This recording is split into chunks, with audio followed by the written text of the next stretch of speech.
I died for 6 minutes in 2003. Heaven isn't what we think it is. With apologies to the religious, I feel my story must be shared. In 2003, when I was 15 years old, my heart stopped for 6 minutes. It happened on an ordinary afternoon, at the point in my daily routine when I walked home from the bus stop. In the 4 blocks between the corner where I hopped off the bus and my front door, I started to feel nauseous. It came on suddenly, without warning. I'd felt just fine all day, ate a lunch of Bosco sticks and marinara sauce, something I'd eaten hundreds of times throughout high school. Before I had an opportunity to consider alternative causes, I broke out in a cold sweat. Then I felt the curious flutter in my chest. My heart slipped into what I later learned was an episode of ventricular fibrillation. I became breathless and collapsed. What happened next has been told to me after the fact. I apparently sprawled in the road, where a woman driving a hatchback nearly crushed my skull beneath her tires. Instead, she screeched to a halt, tried to rouse me, then dialed emergency services when she failed to do so. EMS arrived to discover my heart had stopped beating. I was dead, technically. They transported my body to the hospital, and somewhere along the way managed to shock my ticker back to life. Thus began a harrowing weeks-long journey through the American healthcare system that led eventually to an ablation, pacemaker, and mountains of debt my family's still dealing with. But my heart's all right, and thank if **K it is, because what I learned that day has taught me never to thank God for anything. Because for those 6 minutes, as my lifeless body traveled across the city accompanied by 2 paramedics working tirelessly to revive me, my soul transcended our world to visit the hereafter. During my visit, I learned things about our universe that I wish I hadn't. Perhaps in sharing my story, I might help our species prepare for what comes after we expire. It began with light, blinding, white, pervasive. It bathed me, calmed me. It was everything they tell you about. Beatific, welcoming, the stuff of spiritual experiences. I had the distinct feeling of ascent, like the light was lifting me skyward. I passed through several sets of gates, which my dizzied consciousness hardly registered. Upon reflection, I don't believe they were physical in any sense, and yet I recall the feeling of admittance, as if they might have prevented me from rising had they remained closed. In any event, I arrived in a place without dimension, a place beyond reality. It only made sense while I occupied it. I don't believe a corporeal being can make sense of the astral plane. Something about its intangible existence defies translation. So what I came away with were more impressions than images. I was not alone. Several life forces enclosed me upon my arrival. At first, because of my Christian upbringing, I believed them to be angels. In my incorporeal form, I made the spiritually equivalent gesture of opening my arms, anticipating their embrace. Instead, I felt myself shackled by their powers, like a collared dog. Humiliation and terror came over me. These were not the ethereal beings I'd been led to believe await us.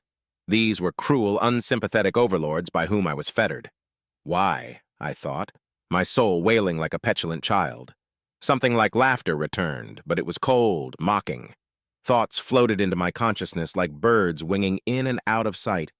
They delivered some horrifying truths about existence that I'll do my best to relay to you now. Our universe, like many others running parallel to it, contains a pittance of the total energy in existence. It is a farm used to produce souls, which only arise in the precise conditions found in our cosmos.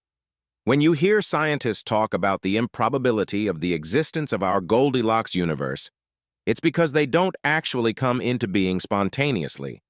They're designed, and the hands that craft them are not benevolent gods, but rapacious beings with little care for the creatures they create. Our ultimate purpose, I learned in the custody of the spirits that shackled me, was to ripen until we were ready to serve them on their higher plane. The Big Bang gave birth to the universe to give rise to life to eventuate in humanity, a sufficiently conscious organism that may be harvested for use as slaves on a higher plane where time and space dissolve into an eternity we spend in servitude. 6 minutes in heaven felt like a lifetime, which I spent amusing what I perceived to be a childlike spirit with a penchant for psychologically distressing manipulation. It batted me around like a cat with a caught mouse, reveling in the pain it produced. Physical discomforts we imagine hell inflicting upon us pale in comparison to the torture of soul pain. Loss of a loved one comes closest, that piercing emotional damage resulting from trauma. When it became clear my time had not yet expired on Earth and I was to return, I was told not to reveal their existence to the rest of my kind. My reward, they communicated to me, would be a marginally improved station among the slave population. Alternatively, if I managed to convince others of their existence, new horrors would await me when I returned. I can't imagine anything worse than what I experienced, subsumed beneath an ineffable grief and torment. For weeks, I tried to explain to anyone who would listen what I experienced. Everyone told me I'd suffered a very serious and traumatic experience for a young man, that the event left scars on my psyche as well as my heart. I gave up trying to convince them. I slowly began to convince myself that what they'd told me was true. I'd simply imagined it. A death dream, as it were. The mind reckoning with its own imminent demise, trying to make sense of the experience. Then I met someone who claimed to have met God. This was a few years later, when the author of a nonfiction book recounting their near-death experience visited my hometown. I won't reveal the author's name as I don't want to invite a lawsuit, which I'm sure he'd launch against me if he read that I'd besmirched him. I attended a reading and afterward confronted him about his tale. I looked him in the eye and asked if he really met God, something I'm sure he's dealt with hundreds of times. He smiled and nodded, assuring me that yes, God is real and is filled with love. On a lark, I decided to tell him that I knew the truth, that slavery awaits us all.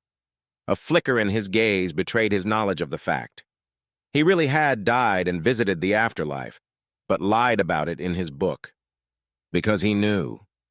He knew the truth of heaven, the horrible place our souls are bound for.